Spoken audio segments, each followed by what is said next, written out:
April 9 రాత్రి ప్రసారం కాబోయే 'ఇల్లు ఇల్లాలు పిల్లలు' ఎపిసోడ్‌లో ఏమైందంటే, వేగంగా వచ్చిన లారీ చందుని గుద్దేయబోతుంటే, ప్రేమ కాపాడే ప్రయత్నంలో తాను బలి అవుతుంది. ఆ లారీ ప్రేమను గుద్దేస్తుంది. సరిగ్గా అదే టైంకి ప్రేమని పికప్ చేసుకోవడానికి వచ్చి ధీరజ్ ఆ ఘోరాన్ని చూసి ప్రేమ అంటూ గుండెలు పగిలేలా ఏడుస్తూ పరుగు తీస్తాడు. కట్ చేస్తే సాంగు, హాస్పిటల్ సీను. చావు బతుకుల మధ్య ప్రేమ ఉండడంతో ఓ ప్రియతమా నీ కోసమే ప్రతి నిమిషము ఆవేదనే అంటూ పాట వేసుకొని మరీ బాధపడుతుంటాడు ధీరజ్. అయితే ప్రేమ హాస్పిటల్ బెడ్‌గా ఉన్నట్టుగా చూపిస్తారు కానీ, ప్రేమ మొహాన్ని చూపించరు. దీన్ని బట్టి చూస్తే ప్రేమని సీరియల్ నుంచి తప్పిస్తున్నారా అనే అనుమానం రాకమానదు. ఎందుకంటే అలాంటి పరిస్థితుల్లోనే ఇలా మొహం చూపించరు. ఇక ప్రేమను అలాంటి పరిస్థితుల్లో చూసి చందుని పట్టుకొని బోరున ఏడుస్తాడు ధీరజ్. ప్రేమని అసహ్యించుకుంటూ మనోడు చేసిన ఘనకార్యాలను గుర్తు చేసుకుంటాడు ధీరజ్. ఇంతలో రామరాజు ఫ్యామిలీ మొత్తాన్ని తీసుకొని హాస్పిటల్‌కి వస్తాడు. ఏమైందిరా అని అడిగేసరికి నన్ను కాపాడబోయి ప్రేమ తన ప్రాణం మీదకి తెచ్చుకుంది నాన్న అని అంటాడు పెద్దోడు చందు. అసలేమైందిరా అని రామరాజు అడిగితే లారీ యాక్సిడెంట్ గురించి చెప్తాడు చందు. ప్రేమే లేకపోతే ఈ పాటికి తన స్థానంలో నేను ఉండేవాడిని నాన్న. ప్రాణాలతో ఉండేవాడినో లేదో పొరపాటు. ప్రేమకి ఏమైనా అయితే నా వల్లే తనకి ఇలా అయిందనే బాధ నన్ను జీవితాంతం వెంటాడుతుంది అని అంటాడు చందు. తనకేం కాదురా అంటూ చందు ధీరజ్లకు ధైర్యం చెప్తాడు రామరాజు.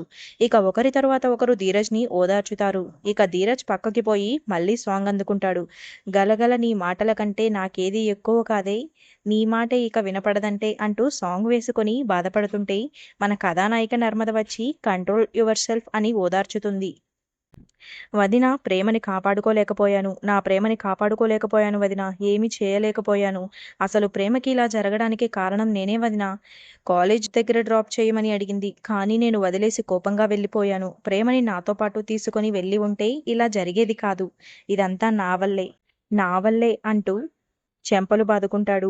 తన ప్రాణాల మీదకి రావడానికి కారణం నేనే. ప్రేమకి ఏదైనా జరిగితే నేను తట్టుకోలేను అంటూ తల బాదుకొని ఏడుస్తాడు ధీరజ్. లేదు ధీరజ్, నీ ప్రేమే మన ప్రేమను క్షేమంగా ఇంటికి తీసుకుని వస్తుంది అని ఓదార్చుతుంది నర్మద. ఇక యాక్సిడెంట్ మిస్‌ఫైర్ కావడంతో వెధవ ప్లానింగ్ ఇచ్చిన భాగ్యంపై రుబ్బురోలు పత్రం ఎత్తేస్తుంది శ్రీవల్లి. మిమ్మల్ని చంపేసినా పాపం లేదు. ఇన్నాళ్లకు మంచి పని చేశావని ఆ దేవుడు కూడా క్షమిస్తాడు అని అంటుంది శ్రీవల్లి. ఆగవే అమ్మడు, నేను డమ్మీ యాక్సిడెంట్ అని చెప్పాను. కానీ వాడు అంత స్పీడ్‌గా వచ్చి గుద్దాడంటే దాని వెనుక ఏదో బలమైన కారణం ఉండి ఉంటుంది అని అంటుంది భాగ్యం. చేసిన తప్పుని సమర్థించుకుంటే తలకాయ పుచ్చకాయ పేలినట్టు పేలిపోద్ది. ఆపరేషన్ కార్యశుదాసి అంటూ మనుషుల ప్రాణాలతో ఆడుకునే పనికిమాలిన ప్లాన్ వేశావు. దానివల్ల పాపం ప్రేమ బలి అయింది. ఆ పిల్ల చాలా మంచిది. దాన్ని నేను ఎంత బాధ పెట్టినా తను మాత్రం నన్ను సొంత అక్కలాగే చూసింది. అలాంటిది చావు బతుకుల మధ్య ఉందంటే నీ వల్లే. తనకి ఏమైనా అయ్యిందో కన్న తల్లివని కూడా చూడను. నీ మాటలు విని నా కాపురాన్ని రోడ్డు మీదకి లాక్కున్నాను. ఇప్పుడు కూడా నా మాట విన్నాను చూడు. నాకు బుద్ధి లేదు. పాపం ప్రేమ ఎలా ఉందో ఏంటో అని బోరున ఏడుస్తుంది శ్రీవల్లి. ఆ డ్రైవర్ గాడికి నేను చెప్పింది ఒకటైతే వాడు అంత ఫాస్ట్‌గా ఎందుకొచ్చాడు? మనకి తెలియకుండా ఏదో జరిగింది అంటూ జరిగిన దాన్ని ఊహిస్తుంది భాగ్యం. ఇక యాక్సిడెంట్ చేయించిన సేనాపతి రామరాజు ఇంటి ముందు బైక్ ఆపి వీడి ఇంట్లో నుంచి ఏడుపు వినిపించడం లేదేంటి అని అనుకుంటాడు. ఇంతలో ఆ గుండు లారీ డ్రైవర్ గాడు ఫోన్ చేసి జరిగింది చెప్తాడు. కరెక్ట్ టైంకి ఓ అమ్మాయి వచ్చింది. ఆమెను గుద్దేశాను అని చెప్తాడు లారీ డ్రైవర్. దాంతో సేనాపతి మగాడిని గుద్దమంటే ఆడది అడ్డొచ్చిందని అంటావేంట్రా వెధవ. ఎక్కడైనా దాక్కో అని అంటాడు సేనాపతి. ఇంతలో రేవతికి తిరుపతి కాల్ చేసి ప్రేమకి యాక్సిడెంట్ అయిందని అంటాడు. ఆ మాట విని కుప్పకూలిపోతుంది రేవతి. ఆ మాట విన్న భద్రావతి ప్రేమ ప్రేమ అంటూ కన్నీరు మున్నీరుగా విలపిస్తుంది. ఇంతలో సేనాపతి వచ్చి ఏమైందని అడుగుతాడు.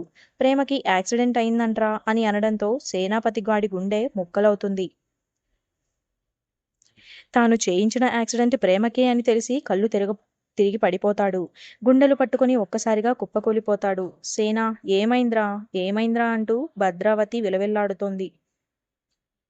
అటు హాస్పిటల్లో ప్రేమ కళ్ళు తెరిచేసరికి రామరాజు అండ్ కోవాచ్ ప్రాణం లేచొస్తుంది. ప్రేమని చూసిన ధీరజ్ హమ్మయ్య అని కన్నీళ్లు పెట్టుకుంటాడు. ఒక్క వారంలో అంతా తగ్గిపోతుంది. ఒకరు దగ్గరుండి పేషెంట్ని జాగ్రత్తగా చూసుకోండి. కాలిని కింద పెట్టనియొద్దు అని చెప్తుంది డాక్టర్. ఇక చందు ఏంటి ప్రేమ ఇది? నా ప్రాణాలను కాపాడటానికి నువ్వు నీ ప్రాణాలను అడ్డంగా పెట్టావేంటి ప్రేమ అని అంటాడు.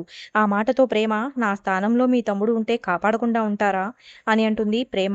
ఇక సేనాపతి భద్రావతులు కంగారుగా హాస్పిటల్‌కి బయలుదేరుతుంటే సరిగ్గా అప్పుడే ప్రేమ డిశ్చార్జ్ అయి వస్తుంది. ప్రేమను చూసి వాళ్ళంతా ప్రేమ అంటూ ఏడుస్తూ వస్తారు. కూతురును చూసి కన్నీళ్లు పెట్టుకుంటారు.